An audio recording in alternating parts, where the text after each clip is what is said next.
This letter was written in San Bernardino from a newspaper man named Ed Sherman, and he is writing this to Major James Carleton, who was the ranking U.S. Army officer in Southern California and who would eventually command the Union Army expedition to push the Confederate Army out of Arizona. This letter, written in San Bernardino, is dated July 27, 1861. Dear Sir, in response to your request and giving an account of the state of affairs in this and the adjoining counties, I herewith comply by giving in detail what has passed under my own observation, and also the information given me by responsible persons during the last 3 months.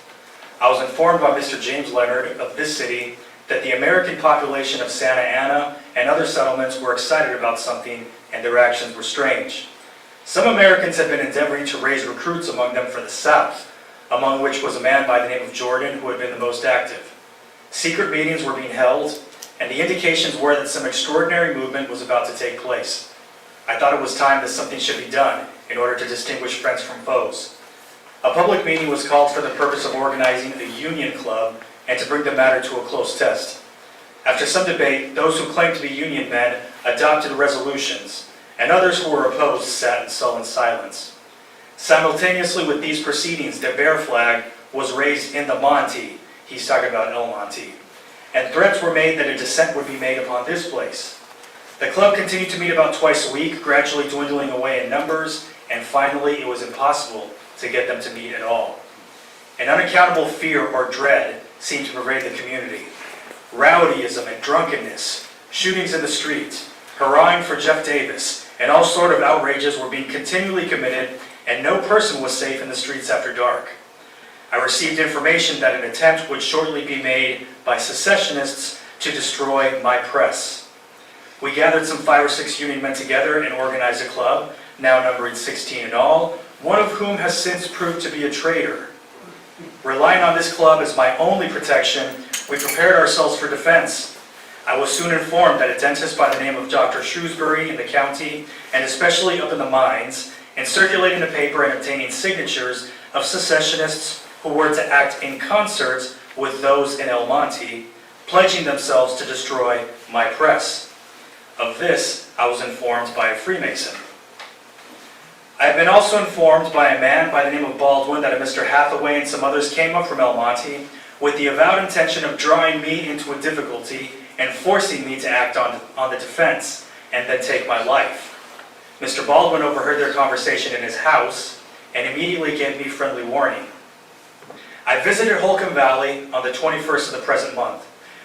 I there learned from the best authority that the secessionists had for a long time previous to this 4th of July held a rod of terror over the Union men, threatening them in every manner possible, and it had been unsafe for Union men to express their opinion.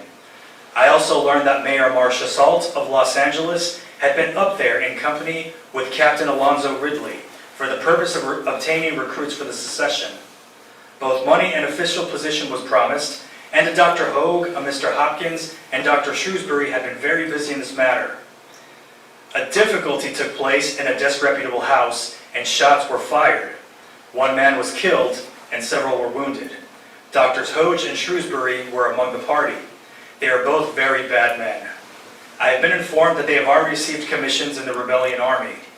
A Mr. Hopkins and Dr. Shrewsbury met a gentleman by the name of J.L. Ware in company with another, whose name is Joseph Caldwell. Mr. Ware offered a drink of spirits to Mr. Hopkins, who offered a toast to the health of Jeff Davis.